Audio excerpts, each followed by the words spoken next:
जय हिंद। देखिए, यूएसएसआर जो टूट कर अब रसिया बना है और यूक्रेन के बीच में क्या विवाद है इसको समझते हैं, और आखिर यूएसएसआर पूरी दुनिया का इतना बड़ा देश कैसे बन गया। यूएसएसआर का फुल फॉर्म होता है union of Soviet socialist Republican.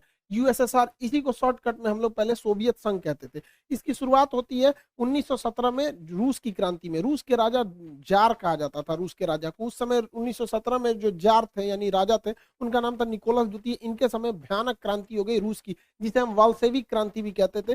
और इस क्रांति का जो नायक था वो लेनिन था। लेनिन जर्मनी में एग्जाइल पे था, वापस वो आ गया यहाँ पर, इस क्रांति को बहुत आगे बढ़ावा ले गया। और इस क्रांति के फलस्वरूप रूस जो था एक संगठन बनाया जिसका नाम रखा गया सोवियत संघ। और सोवियत संघ की स्थापना यानी यूएसएसआर की स्थापना 1922 में हो गई थी। और यह सबसे बड़ा देश बना और इसमें 15 छोटे छोटे देश मिलकर एक विशाल खंड का निर्माण करते थे, जिसमें यूक्रेन भी 1922 में यूएसएसआर में शामिल हुआ था, जो अलग हुआ 1991 में अलग हुआ था। तो अब हम समझते हैं यूएसएसआर इतना बड़ा था, ये अभी इसमें ये सारे देशों को अगर हम शामिल कर लेते थे तो ये एक्स्ट्रा इतनी जमीन जो थी वो यूएसएसआर के पास थी। टूटने के बाद, ये 15 देश टूटने के बाद भी 70% एरिया बच गया रूस के पास। यूएसएसआर ज्यादा समय तक नहीं चल पाया था और रूस 15 देशों में टूट गया। Kazakhstan, Kyrgyzstan, Tajikistan, Turkmenistan, Uzbekistan, Georgia, Armenia, Azerbaijan, Estonia, Latvia, Lithuania, Ukraine, Moldova, Belarus और रूस। 15 देश टूट गया, 15 हो गया, अब गिनते रहिएगा। यहीं से टूटा यूक्रेन। 15 देशों में एक यूक्रेन भी था जो इसमें से अलग हो गया था। 1991 से 2014 तक यूक्रेन में सब कुछ ठीक चल रहा था। जब 1991 में यूक्रेन अलग हुआ था और वहां से लेके 2014 तक में सब ठीक ठाक चल रहा था। 14 में क्या हुआ, यहाँ के एक जो राष्ट्रपति थे उनका नाम था पेट्रो यानुकोविच। ये जो थे ये रूस के समर्थक थे। रूस कह रहा था कि तुम यूक्रेन को यूरोपीय यूनियन में शामिल मत करो, क्योंकि अमेरिका की एक चाल है, इन यूरोपीय यूनियन में शामिल करता है उसके बाद उनको नाटो का सदस्य बना लेता है। नाटो के जितने देश हैं वो किसी भी देश को मिलकर मारते हैं। अब उसमें सारे खतरनाक खतरनाक देश है, जैसे उसमें इंडिया, चाइना, जापान, पाकिस्तान इस साइड वाले नहीं है, ज्यादातर यूरोप और अमेरिका वाले। उसमें फ्रांस भी आ जाता है, ब्रिटेन भी आ जाता है, अमेरिका, इटली, ये सब आ जाते हैं। तो यूरोपीय यूनियन में रूस ने मना किया यूक्रेन को जाने के लिए। हालांकि पेट्रो जो थे रूस के समर्थक थे, लेकिन जनता चाहती थी वो यूरोपीय यूनियन में जाए। ये लास्ट मोमेंट पर पेट्रो ने अपना डिसीजन बदला, जिस वजह से यूरोपीय यूनियन में शामिल कराने वाली जनता जो थी वो यूक्रेन के राष्ट्रपति का विरोध कर दी, जिस वजह से ये 2014 में भाग के यूक्रेन में चले गए, रूस में चले गए। और यहाँ एक सरकार आई जो इसे यूरोपीय यूनियन में शामिल कराने के लिए हामी भर दी, जिससे रूस नाराज होकर यूक्रेन का निचला भाग क्रीमिया अपने हमला करके ले लिया।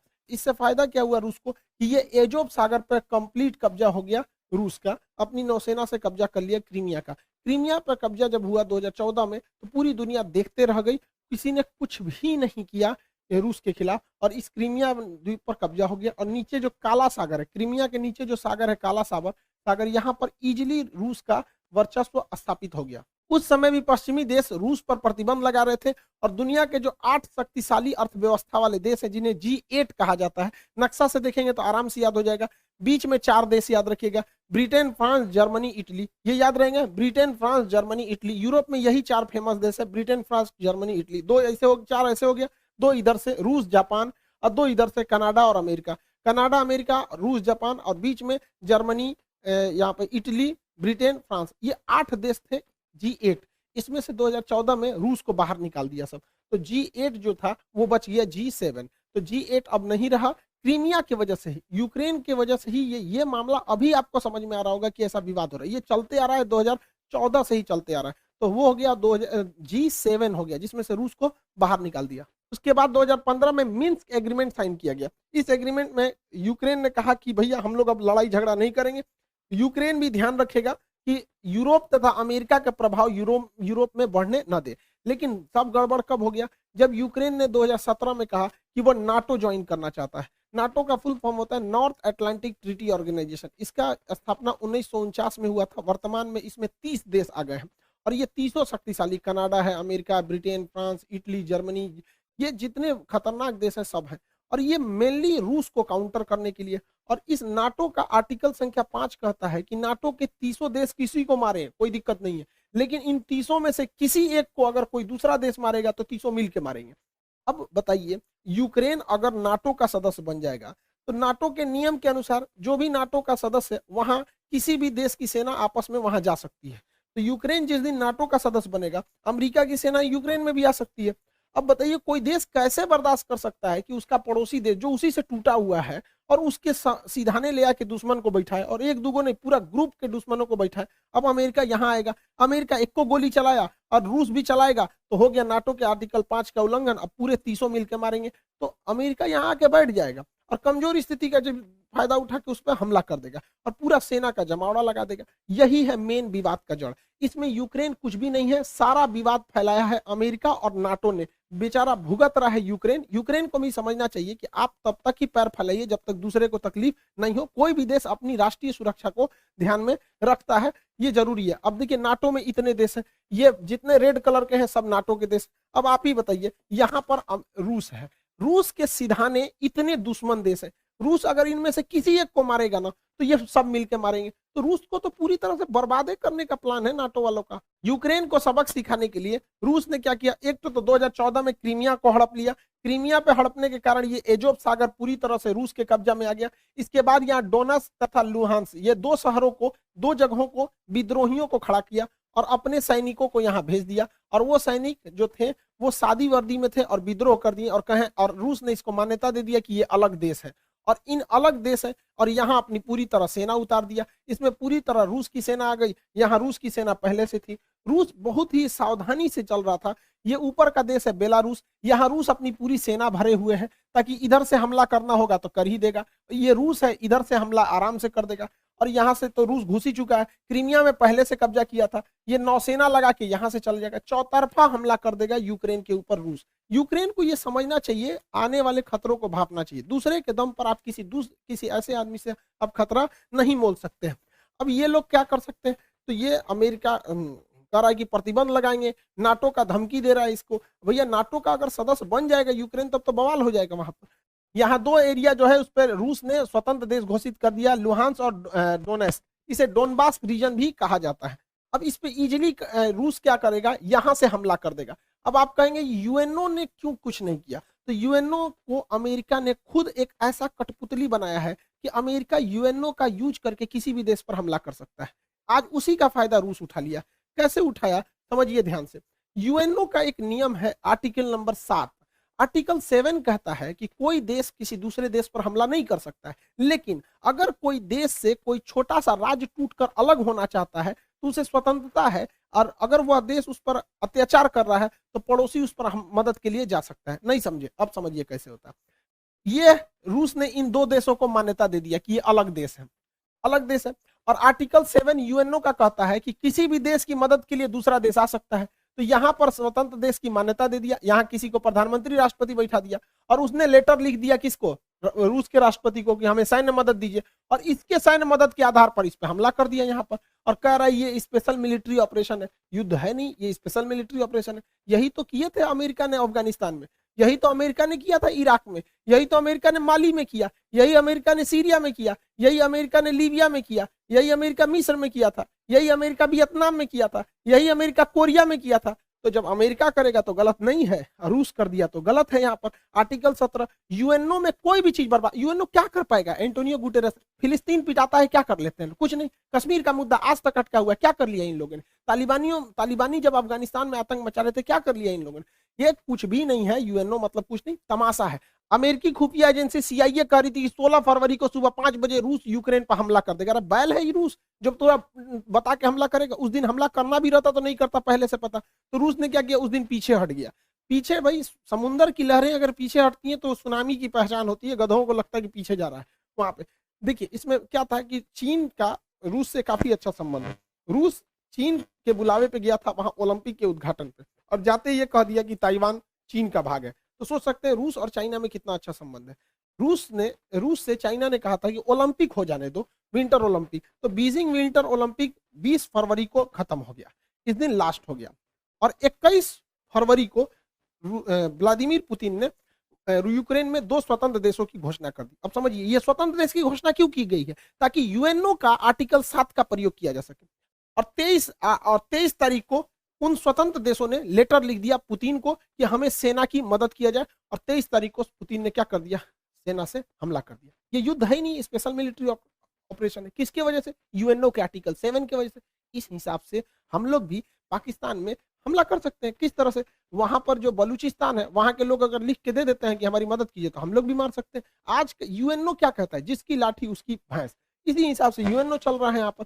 अब इसके बाद हमला यहाँ पर तेज कर दिया गया, रूस ने इसके ऊपर हमला कर दिया यूक्रेन पर। हालांकि जब यूएसएसआर का हिस्सा था तो यूक्रेन का काफी विकास किया था रूस ने। आप देखिए कैसे, ये है आपका यूक्रेन, यूक्रेन का काफी विकास किया था। जितने भी उस समय के जहाज बनते थे मिग-21, आज भी मिग-21 यूक्रेन में ही बनता है। जितने पानी वाली जहाजें रूस के यूएसएसआर के समय बनी सब यूक्रेन में। यूक्रेन के लोग आज इसको बनाना भूल गए हैं। हाल ये हो गया है जब यूक्रेन पे युद्ध के बादल मंडरा रहे थे तो यूक्रेन के इंजीनियर जहाजें बनाना भूल गए थे, तुर्की को बोले कि हमारे लिए जहाज बना दो। तो ये तो यूक्रेन की गलती है। यूक्रेन में काफी विकास किया था। यूक्रेन में ही प्रीपेड शहर बसाया गया था जहां चेर्नोबिल दुर्घटना हो गया था 1986 में, परमाणु दुर्घटना, उसकी राजधानी कीव के पास है।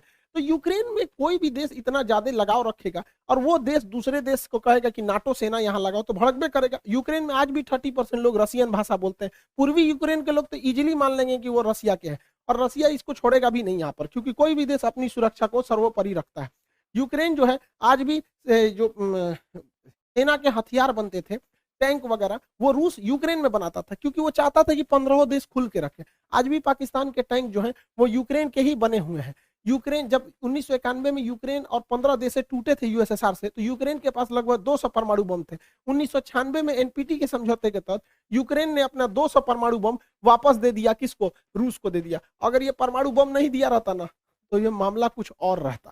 समझ गए? तो ये परमाणु बम कितने शक्तिशाली है, कोई भी परमाणु संपन्न देश पर हमला नहीं करता है। सारा मामला 2014 से गड़बड़ाया था जब नाटो और यूरोपीय यूनियन ने एंट्री किया था। देखिए, रूस की अर्थव्यवस्था का मेन स्रोत जो है वो गैस और पेट्रोलियम है। वो गैस की सप्लाई करता है। अब गैस सप्लाई पाइपलाइन से होती है, छोटे छोटे सिलेंडरों में नहीं होती है, और वो पाइपलाइन यूक्रेन के होते हुए यूरोप में जाती है। इससे अब क्या है कि देखिए, ये यूक्रेन का नक्शा, इसमें इतनी सारे पाइपलाइन जा रही हैं। अब यूक्रेन ने 2014 में नाटो के दबाव में आके कहा कि तुम अगर इधर से पाइपलाइन ले जाओगे तो हमको सालाना $33 बिलियन पैसा दो। तो रूस ने कहा ठीक है दे देंगे। तो ससुरा $33 बिलियन तुम पैसों वो लोगे और नाटो में शामिल भी हो जाओगे, यूरोपीय यूनियन में शामिल भी हो जाओगे और रूस से संबंधों नहीं रखोगे। तो हमारे यहाँ कहावत कहा जाता है ना, पानी में उतर के मगरमच्छ से बैर कीजिएगा तो मर के आइएगा। इसी बीच मेरा चचवा पहुंच गया रूस में। अब बताइए, बेशर्मी की हद होती है कि रूस युद्ध के मुहाने पे खड़ा है और ये जाके 10,000 करोड़ रुपया कर्जा मांग रहा था कि हमारे यहाँ पाइपलाइन बिछाना है, बिछा दीजिए। रूस भगा दिया इसको। जैसे ये कहा कि हमको 10,000 करोड़ रुपया मदद चाहिए, उसी समय रूस ने यूक्रेन पे हमला कर दिया। अब बताइए, कोई गधा भी मतलब इतना बड़ा ये प्रधानमंत्री होके गलती किया जितना हमारा कोई विद्यार्थी गलती नहीं करेगा। रूस, देखिए, इसका सबसे ज्यादा जो व्यापार होता है पाकिस्तान का, वो यूरोपीय यूनियन से होता है या अमेरिका से होता है, इन देशों से होता है। इसे आर्थिक मदद में आईएमएफ देती है, वर्ल्ड बैंक देती है, जापान देता है, जो सब अमेरिका के फेवर में है। फिर भी अमेरिका के खिलाफ केवल जा रहा है मीटिंग करने के लिए। किस लिए? क्योंकि जो बाइडेन ने जब से शपथ लिया इसको फोन नहीं किया है, तो उनको जलाने के लिए गया था। अरे गधा कहीं का, ये सास बहू का झगड़ा हो रहा है क्या कि तुम जलाने के लिए गए थे? 10,000 करोड़ गए थे मांगने, अमेरिका ने इनके ऊपर पेनाल्टी ठोक दिया, $4 अरब का पेनाल्टी ठोक दिया इनके ऊपर। बहुत अच्छा हुआ, एक वो हाथ मिलाने गए थे, हो गया, यहाँ पर कांड हो गया। और दूसरा एफएटीएफ में अब ये ग्रे लिस्ट से चल जाएंगे ब्लैक लिस्ट में। जिस दिन ब्लैक लिस्ट में चल जाएंगे ना, बर्बाद हो जाएंगे, यहाँ पर पूरी तरह से चौपट हो जाएंगे वहां पे। आज भी पाकिस्तान में 12,000 रुपए का गैस सिलेंडर पड़ रहा है। अब 12,000 रुपए में गैस सिलेंडर पड़ रहा है, जिस दिन ये एफएटीएफ के ब्लैक लिस्ट में जाएंगे ना, उस दिन ये 20,000 चल जाएगा। आईएमएफ पर अमेरिका का दबाव है, वर्ल्ड बैंक पे अमेरिका का दबाव है। अमेरिका घुसिया गया है ये मीटिंग देखकर कि चोट्टा तुमको इसी बीच में जाना था। यहाँ पर कौन गधा है रे तुम्हारे यहाँ सुरक्षा सलाहकार? ओकरा कोनो बुद्धि नहीं है क्या? इतना बेवकूफी तो कोई नहीं करेगा। इसने क्या किया है? सांड को लाल कपड़ा दिखाया है। मिला क्या है इसको कि रूस ने, राष्ट्रपति ने कहा था कि जो हमारे पास आएंगे उनको कोरोना का आरटीपीसीआर टेस्ट कराना पड़ेगा। दुनिया का सबसे महंगा टेस्ट इन्हीं का हुआ है। गए हैं, आरटीपीसीआर टेस्ट कराए हैं, हाथ मिलाए हैं, मिला कुछ नहीं है, उल्टे 4 अरब रुपया का इनके ऊपर पेनाल्टी ठोक दिया। यानी आरटीपीसीआर का रेट इनका 4 अरब डॉलर बन गया। अरे यार, तुम्हारे देश की जनता सुन रही, तुम्हारे यहाँ कोई बढ़िया बताने वाला नहीं है क्या? टीचर उचर नहीं है तुम्हारे यहाँ? तो इसको 2-4 हाथ देने लायक है। चचवा बिगड़ गया है मेरा। अमेरिका ने भारत पर दबाव बनाया कि यूएनओ में आप हमारा सपोर्ट कीजिए, क्योंकि भारत 2 साल के लिए यूएनओ के अस्थायी सदस्य है यहाँ पर। अब इसमें भारत ने वोट ही नहीं दिया, कहा कि ना हम रूस की ओर से ना यूक्रेन की ओर से। तो रूस ने कहा थैंक यू भैया, तुमने नहीं दिया, बहुत अच्छा हुआ। चाइना ने भी कहा हम भी वोट नहीं देंगे। यूएई ने कहा हम भी नहीं देंगे। अमेरिका कह रहा है ये तुम काहे लिए ऐसा बोल रहा है। अब यूएई ऐसे अरब देश ज्यादातर अमेरिका के फेवर में होते हैं, फिर भी यूएनओ में अरब देश ने इनका साथ नहीं दिया। तो ये सोचने वाली बात है कि आखिर ऐसा क्यों हुआ। तो समझिए इसके पीछे का मेन रीजन क्या है। देखिए सऊदी अरब, यूएई जो है यहाँ पर स्थित है। यूएई के नीचे यमन है, यमन में हैती विद्रोही हैं सब, और इन विद्रोहियों को ईरान का साथ प्राप्त है। अगर यूएई रूस के खिलाफ जाएगा तो रूस की दोस्ती है ईरान से, वो ईरान को फोन करेगा, ईरान हैती विद्रोहियों को फोन करेगा, हैती विद्रोही यूएई को बजा देगा सब पकड़ के। तो एक रीजन ये है। दूसरा रीजन ये है कि ईरान के पास भी पेट्रोलियम है, रूस के पास भी पेट्रोलियम है और यूएई के पास भी पेट्रोलियम है। तो इन्हें दोस्तों को साथ में रख के पेट्रोलियम के लेवल को, मतलब प्राइस को कंट्रोल करने में भी मदद मिलेगी। अमेरिका इजराइल पर भी दबाव बना रहा है कि इजराइल यहां पर सीरिया में बम्बार्डमेंट कर दे ताकि रूस का ध्यान भटक जाए, लेकिन इजराइल ऐसा करने से मना कर दिया। क्यों? क्योंकि सीरिया में S-400 मिसाइल सिस्टम तैनात है, और यहां से अगर इजराइल को आगे बढ़ना होता है तो रूस से परमिशन लेना होता है, और अगर रूस से दुश्मनी लेगा इजराइल अमेरिका के चक्कर में आके, तो रूस इनका भी उपाय कर देगा। सीरिया के बगल में है लेबनान, लेबनान में हिजबुल्लाह नामक आतंकवादी संगठन है।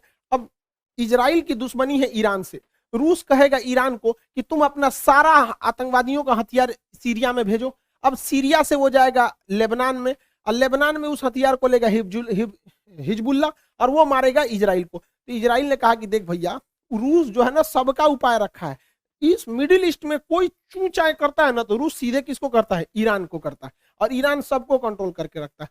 हालांकि यूक्रेन के जो प्रेसिडेंट है ज़ेलेंस्की, वो भी ज्यूज यानी यहूदी हैं, और इजराइल भी यहूदी है। अब ये उसका मदद नहीं कर रहा, क्योंकि भैया देश सर्वोपरि होता है, अपने देश को काहे लिए हम रिस्क में डालेंगे, हर देश में यहाँ पे। अब ये यूक्रेन का बड़बोलापन था जो EU तक तो सीमित था, लेकिन नाटो में गए, अब लड़िए यहाँ पर। अब यूक्रेन को तो छोड़ेगा नहीं रूस, जो फाइनल है। अब वहाँ के लोगों को सफर करना पड़ता है, वहाँ के लोग काफी बहादुरी से लड़ रहे हैं। हम उनके लोगों की भावना इज्जत करते हैं, उनकी भावनाओं का, उनके सैनिकों को सैल्यूट करते हैं जो इतनी बहादुरी से लड़े वहाँ पर। आखिरी सांस तक उनके सैनिक लड़े। वहाँ पे जो आम नागरिक है वो भी अपने देश के लिए लड़ रहा है। ये, और जो बेचारे बूढ़े हैं, बच्चे हैं, वो मेट्रो में या कहीं शेल्टर होम में जाके रह रहे हैं। लेकिन देश के नागरिकों को भी सोचना चाहिए, किसी देश को इतना टॉर्चर मत करो। रूस को अपनी सुरक्षा चिंताओं को ध्यान में रखना पड़ेगा। हमको बड़ा कड़ा शब्द में बोलना पड़ता है, लेकिन ये बात जरूर है कि अगर यूक्रेन आज आंसू नहीं बहाएगा तो कल यूक्रेन की वजह से रूस को खून के आंसू बहाने पड़ेंगे, क्योंकि नाटो धीरे धीरे पैर पसार रहा है।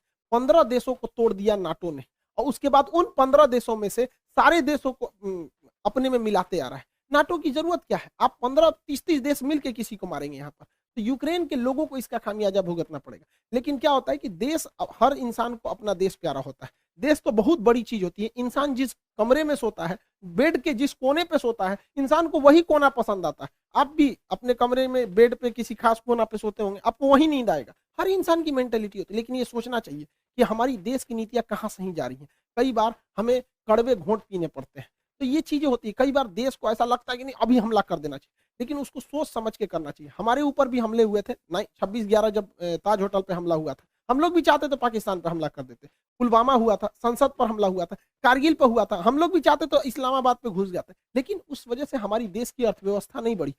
अब क्या है, धीरे धीरे हमारी अर्थव्यवस्था बढ़ रही है, धीरे धीरे पाकिस्तान खुद ही बर्बाद हो जाएगा। तो ये यूक्रेन के लोगों को सोचना चाहिए कि ऐसा ना करे कि रूस जैसे देश से, इतने बड़े देश से दुश्मनी ले ले। अभी रूस का पूरा फुल प्लान क्या है, वो वायुसेना से भी हमला कर रहा है, थल सेना से भी कर रहा है, नौसेना से भी कर रहा है। वो चारों ओर से घेर चुका है यूक्रेन को, और कोई मदद के लिए नहीं आया। ये दुनिया के लिए भी एक लेसन है कि जब तक अपने पैर पर नहीं खड़े रहेंगे तब तक कोई मदद करने के लिए नहीं आएगा। कोई आएगा कैसे मदद करने के लिए आपके ऊपर? आपकी खुद की परछाई भी ना अंधेरे में आपका साथ छोड़ देती है, तो दूसरे से क्या उम्मीद कर रहे हैं? मुसीबत पड़ने पर हर इंसान साथ छोड़ देती है, जब अंधेरे में परछाई ने छोड़ दिया तो। व्लादिमीर पुतिन का सीधा सा डिमांड है कि रूस, ये यूक्रेन और नाटो लिखित दें कि वो कभी भी यूक्रेन को नाटो में शामिल नहीं करेंगे। रूस का दूसरा डिमांड है कि जो एस्टोनिया, लातविया, लिथुआनिया, जो एकदम इसकी राजधानी के पास नाटो सेना आके बैठी हुई है, इन्हें वापस विड्रॉल करें। अमेरिका ने यूरोप में जो परमाणु बम रखे हैं इसे वापस ले जाए, ये व्लादिमीर पुतिन का है। हालांकि पुतिन का आंतरिक विरोध भी हो रहा है देश में, लेकिन इसे दबाने के लिए पुतिन काफी बेहतरीन ढंग से वेल ट्रेंड है। पुतिन का पूरा प्लान क्या है, वो यूक्रेन को इस एरिया से काट देंगे। इस एरिया से काट दिए, वो ऑलरेडी काट चुके हैं, इसमें तो कुछ सोचना ही नहीं। क्रीमिया में वही काट चुके हैं। अब ये है एक देश है जिसका नाम है मोल्डोवा। व्लादिमीर पुतिन क्या किए, बहुत पहले से प्लानिंग के तहत मोल्डोवा के इस क्षेत्र को विद्रोहियों द्वारा आजाद करा दिए हैं। इधर विद्रोही क्षेत्र है, ट्रांसनिस्ट्रिया नामक इस देश को बना दिए हैं यहाँ पर। अब उनका फुल प्लान है कि यहाँ से यहाँ ये एरिया को काट देंगे यूक्रेन का, जिससे यूक्रेन धीरे धीरे एक लैंड लॉक कंट्री हो जाएगा और ये पूरी तरह से लैंड लॉक हो जाएगा, नीचे से कोई मतलब ही नहीं बनेगा यहाँ पे, ताकि इसकी नौसेना इधर, अक्सर नाटो की नौसेना इधर आ जाती थी। अब इनको खामियाजा भुगतना पड़ेगा। क्यू में उसकी सेना घुस चुकी है, रूस की सेना चारों ओर से घुस चुकी है। अब ये वेट एंड वॉच करेंगे लोग, जल्दी से जल्दी जोनेस्की जो है वहां पे वो सरेंडर कर दे। और रूस की सेना बहुत शक्तिशाली है, कई देश मदद के लिए आए हैं, लेकिन इससे बहुत कुछ नहीं हो पाएगा। लेकिन रूस के लिए भी है, जितने देर होगा युद्ध में उतने रूस के लिए समस्याएं बढ़ेंगी, उसके ऊपर सैंक्शन जो है वो और ज्यादा लगते जाएंगे। भारत पे भी इसका असर पड़ेगा, जो गैस है उसके रेट बढ़ेंगे, पेट्रोलियम फिर 110 105 के पास चला जाएगा, क्योंकि वो ऑलरेडी बढ़ने वाले हैं। जो सनफ्लावर जिससे रिफाइन तेल वगैरह बनाए जाते थे, वो 80% आता था यूक्रेन से, यूक्रेन युद्ध में फंस चुका है, अब वो नहीं आएंगे। फिर से सरसों का तेल 200 से 250 रुपए लीटर के राउंड द फिगर जाने वाला है। दवाइयां यूक्रेन के लोगों को महंगा पड़ेगा, क्योंकि भारत उन लोगों को दवाइयां बेचता था। गेहूं के लिए एक चीज का प्रॉफिट यही है कि यूक्रेन और रूस दोनों गेहूं के बहुत बड़े उत्पादक है। यूक्रेन के पास गेहूं का बहुत बड़ा भंडार था। यूक्रेन में एक घास का मैदान है जिसे कहते हैं स्टेपी, उसे bread basket of the world कहते हैं, कि दुनिया में वो गेहूं वहां बहुत ज्यादा मात्रा में उत्पादित होता है। तो गेहूं का इन लोग के पास प्रोडक्शन गिरेगा, जिस वजह से गेहूं के रेट बढ़ेंगे। तो भारत उन गेहूं को विदेश में बेच सकता है और इस तत्कालिक समय के लिए फायदा कमा सकता है। ये भारत के लिए एक मौका है, वो भी हाथ से मत चला जाए, दिक्कत हो जाएगा। हालांकि रूस इसके लिए पहले से तैयार बैठा है। उसने अपनी अर्थव्यवस्था को बजट में जो पारित किया था उसको स्टेबल रखने की कोशिश किया। वहां पर्याप्त मात्रा में विदेशी भंडार रखे गए हैं, वो सोने का प्रचुर भंडार रख चुका है। अमेरिका ने उसके ऊपर सबसे खतरनाक प्रतिबंध लगाया है, स्विफ्ट बैन लगा दिया है। देखिए, दो तरह के बैंकिंग में कोड होते हैं। अगर आप देश के अंदर ही पैसा भेजना चाहते हैं तो आपको आईएफएससी कोड लगते हैं। आप अगर ध्यान देंगे होंगे, बैंक में कभी भी पैसा ट्रांसफर किए होंगे तो आईएफएससी कोड लगा होगा। अगर आपको आईएफएससी कोड नहीं पता है, बैंक से ट्रांसफर पैसा नहीं होगा। लेकिन ये आईएफएससी कोड किसी देश के अंदर ही होता है। हमें बिहार, यूपी, मध्य प्रदेश, तमिलनाडु कहीं भेजना है। लेकिन अगर हमें यहां से पैसा अमेरिका भेजना है तो उस समय आईएफएससी कोड काम नहीं करेगा, उस समय स्विफ्ट कोड काम करेगा। जितने लोग ऑनलाइन ट्रेडिंग करते होंगे, विदेश से सामान बेचते होंगे, आता होगा, उन लोग को पैसे के लिए आईएफएससी कोड नहीं बल्कि स्विफ्ट कोड की जरूरत पड़ती होगी। अमेरिका ने यूरोपीय देशों के दबाव में आकर रूस को क्या किया, स्विफ्ट कोड से हटा दिया। अब रूस का स्विफ्ट कोड ही काम नहीं कर रहा है। तो रूस में इंटरनल व्यापार तो होगा, लेकिन बाहरी व्यापार पर बैन लग जाएगा। हालांकि रूस चाहे तो रूबल में इसका व्यापार कर सकता है इजीली, रूस की अर्थव्यवस्था पर इसका प्रभाव पड़ेगा, लेकिन इसके लिए भी अमेरिका ही जिम्मेदार है। उसने रूस को इतना ना प्रतिबंधों से झोंक दिया था, इतना झोंक दिया था कि रूस अब एकदम उब गया था। कहा जाता है किसी को इतना न डराओ कि उसके दिल से डर खत्म हो जाए। भारत के लिए समस्या है कि हमें बैलेंस लेके चलना है, ना हमें अमेरिका की ओर झुकना है, ना हमें रूस की ओर झुकना है। हमें दोनों से जरूरत है और दोनों से सावधान रहने की जरूरत है। हालांकि क्वाड ग्रुप में भारत ने अमेरिका का साथ नहीं दिया, एक न्यूट्रल स्टैंड को अपनाया है।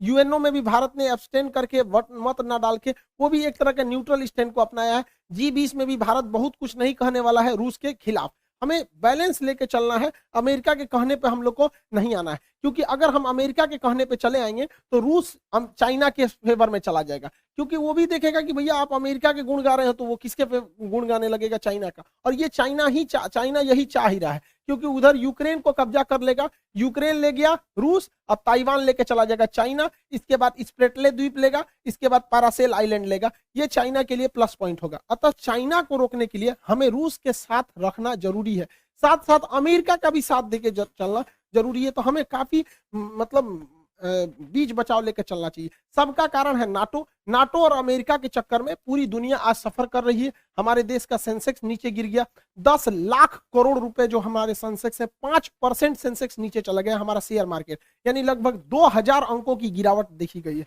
जिसे वैल्यू में कहेंगे तो 10 लाख करोड़ का। ये नाटो इन लोग के चक्कर में, ये आपस में, जब तक दुनिया में ये दोनों देश हैं अमेरिका और रूस, हमेशा गोलियां चलती रहेंगी। अरे वही छोटका ससुरा चाइना, ये पूरी दुनिया में गोलियां चलवाते रहेंगे। हम लोग को न्यूट्रल बैलेंस लेके चलना है, लेकिन हमें ये नहीं भूलना चाहिए कि अमेरिका से दोस्ती दुश्मनी तो खतरनाक होती है, दोस्ती और खतरनाक होती है, ये किसी के नहीं होते हैं सर। और अमेरिका के पिछले कर्मों को हमें नहीं भूलना चाहिए। याद कीजिए 1971 में जब जंग चल रही थी तो रूस हमें बचाने आया था, 40वां बेड़ा भेजा था, और यही अमेरिका है जो परमाणु बम से मारने की धमकी दिया था, अपना 7वां बेड़ा भेजा था। 1965 में जब हमारे यहाँ अकाल पड़ा था तो अमेरिका हमें सुअरों को खाने वाला गेहूं दिया था। किस मुंह से अमेरिका आज हमसे मदद मांग रहे हैं यहाँ पे भैया? जब 370 लगा था तो इसमें 7 रूस ने हमारा दिया था। यूएनओ में कश्मीर में जब जब मुद्दा आया था तो यूएनओ कहता था कि वहां के लोगों से पूछिए क्या होगा, तो रूस वहीं पे रोक लगाता था। हम कैसे भूल सकते हैं रूस को? रूस ही हमें सबसे ज्यादा हथियार दिया। आज भी भारत में 80% हथियार रूस से ही आ जाते हैं, हम इसको नहीं भुला सकते हैं। 1998 में जब भारत ने अपना परमाणु बम परीक्षण किया था, पूरी दुनिया खिलाफ हो गई थी, रूस साथ खड़ा था। आपको याद है कि नहीं इन दोनों की जोड़ियां? इन लोगों ने परमाणु परीक्षण किया था, उसके बाद कोई हमें आंख उठाकर नहीं देख सकता था। तो उस समय भी रूस की बात हम लोग को याद रहना चाहिए। 1999 में जब कारगिल की लड़ाई हुई थी तो अमेरिका ने अटल बिहारी वाजपेयी से कहा था कि हम परमाणु बम मार देंगे भारत के ऊपर। तो अटल बिहारी वाजपेयी ने कहा था कि हम आधा हिंदुस्तान खोने के लिए तैयार हैं, लेकिन हम वचन देते हैं कि सुबह का सूरज पाकिस्तान नहीं देख पाएगा। तो पाकिस्तान अमेरिका अपना परमाणु बम लेके भागा था। याद कीजिए अभिनंदन की जी का फाइटर पायलट जो थे, इनके ऊपर जहाज से जो स्ट्राइक किया गया था, वो जहाज भी पाकिस्तान को अमेरिका ने दिया था, F-16 जहाज। आज भी हमारी जरूरत रूस ही पूरा करता है। S-400 के दम पर हम चाइना को चैलेंज करते हैं, किसने दिया? रूस ने दिया। विक्रमादित्य किसने दिया? रूस ने दिया। 1991 में हम लोग जब अंतरिक्ष में क्रायोनिक इंजन की जरूरत थी, रूस अपने 8 क्रायोनिक इंजन दे रहा था, अमेरिका ने उस पर प्रतिबंध लगा दिया, जिस वजह से हमारा परमाणु अंतरिक्ष कार्यक्रम लगभग 20 साल पीछे चला गया। यहाँ पर आज भी चंद्रयान में अमेरिका के जगह पे रूस हमारी मदद कर रहा है। तो रूस हमेशा से हम लोग के साथ रहा है। आज देखिए परमाणु पनडुब्बी, चाहे चक्र हो, नेपरा हो, अरिहंत हो, इसमें रूस हमारी मदद कर रहा है। AK-203 राइफल की फैक्ट्री हो, रूस मदद कर रहा है। चाहे सुखोई जहाज जो हमारी वायुसेना का रीढ़ है, रूस ने हमें दिया है। ब्रह्मोस जहाज दुनिया का सबसे खतरनाक सुपरसोनिक क्रूज जहाज मिसाइल है जिससे चाइना डरता है, किसने दिया है? रूस ने दिया है। तो हमें बैलेंस लेके चलना है। कहीं ना कहीं सेना में रूस मदद करेगा, लेकिन अमेरिका से हम लोग को भी संबंध बना के रखना है। चाइना को जब कंट्रोल करने की बारी आएगी तो रूस नहीं सुनेगा, तब हमें अमेरिका को लाना पड़ेगा। इस दुविधा में हम लोग हैं कि अमेरिका का साथ दें कि रूस का साथ दें। इसके लिए सबसे अच्छा रास्ता क्या होता है समझिए। मान के चलिए हमारे 2 बहुत करीबी आदमी हैं, उन दोनों का ब्याह पड़ गया, वो कह रहा है कि हमरे ब्याह में आना, वो कह रहा है हमरे ब्याह में जाएगा। तो भैया हम एक में जाएंगे तो दूसरा से संबंध खराब हो जाएगा। एक काम करते हैं, कोई दिन हम अपने ब्याह कर लेते हैं, बातें खत्म हो जाएगा। भैया हम अपने ब्याह में बिजी थे। इसी वजह से सबसे अच्छा तरीका है, ना हम रूस के फेवर में जाएंगे और ना ही हम अमेरिका के फेवर में जाएंगे। सबसे अच्छा तरीका है मोदी जी को अपनी सेना को बोलिए कि गलवान घाटी में 2 किलोमीटर आगे घुस जाए। गलवान घाटी में जैसे 2 किलोमीटर आगे घुसेगी, लड़ाई तो करना नहीं है, उलझा के रखना है। 2 किलोमीटर जहां आगे घुसेगी उधर से चाइना वाले घुस जाएंगे, फिर वैसे ही स्टैंड ऑफ हो जाएगा। 2-3 महीना चलेगा, अमेरिका कहेगा हे बोलना रे रूस को, कहे हमको जी करे, हम तो खुदे लड़ रहे हैं चाइना से यहाँ पे। तो हमला दोनों शांत के शांत रहेगा। और इससे एक और फायदा होगा, चाइना इधर उलझा रहेगा तो ताइवान पे हमला नहीं करेगा, नहीं तो इससे पूरा यही भी बहाने निपटा देगा ताइवान को। आपको क्या लगता है, भारत को इधर उलझा देना चाहिए कि नहीं देना चाहिए? वरना आप मना करेंगे तो कोई ना कोई देश इस तरह से आपको कहेगा कि भैया हमारा साथ दो। उससे अच्छा हम खुद उलझे हुए हैं, बातें खत्म। रूस की जगह पे कोई भी देश रहता तो अपनी सिक्योरिटी को लेकर चिंतित होता ही। आप खुद सोचिए, अमेरिका यहाँ पे है, क्या मैक्सिको देश में अगर रूस अपनी सेना लगाएगा तो क्या अमेरिका चुप रहेगा? नहीं चुप रहेगा ना। कोई भी देश देखेगा कि आप यहाँ सेना लगा क्यों रहे। तो आप ही बताइए, अमेरिका अपनी नाटो सेना अगर यूक्रेन में लाएगा तो रूस के बॉर्डर से सटा देगा, तो रूस कैसे चुप रह सकता है? अपने देश पर बीतता है तो सबको खराब लगता है। आप ही बताइए, भारत है यहाँ पे, भारत के नीचे यहाँ श्रीलंका है। अगर पाकिस्तान अपनी फौज श्रीलंका में लगा देगा और श्रीलंका उसको परमिशन देगा तो भारत धोएगा कि नहीं धोएगा उसको? हम लोग को कैसे खराब लगता है जैसे चाइना अपना स्ट्रिंग ऑफ पल्स लाता है यहाँ पे। तो हर देश को अपना सुरक्षा चिंता को ध्यान में रखना पड़ता है। और इसमें सिंपल सा बात है, यूक्रेन को कोई उससे उसका देश नहीं मांग रहा है। रूस का केवल यही करना है कि यूक्रेन डिसाइड एक लिखित दे दे कि वो कभी भी नाटो सेना में शामिल नहीं होगा।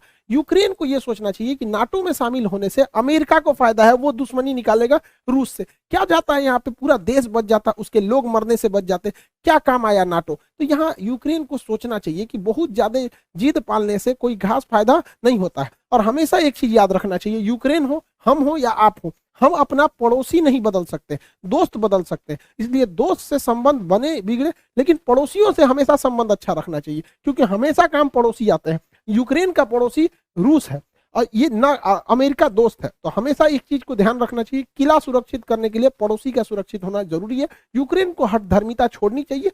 आप यूरोपीय यूनियन में शामिल हो जाए, नाटो जैसे सैन्य संगठन में नहीं शामिल होना चाहिए। क्या ये फिनलैंड बेवकूफ था, स्वीडन बेवकूफ है जो इन लोगों ने नाटो की सदस्यता नहीं लिया? यूक्रेन, रूस ने धमकी दिया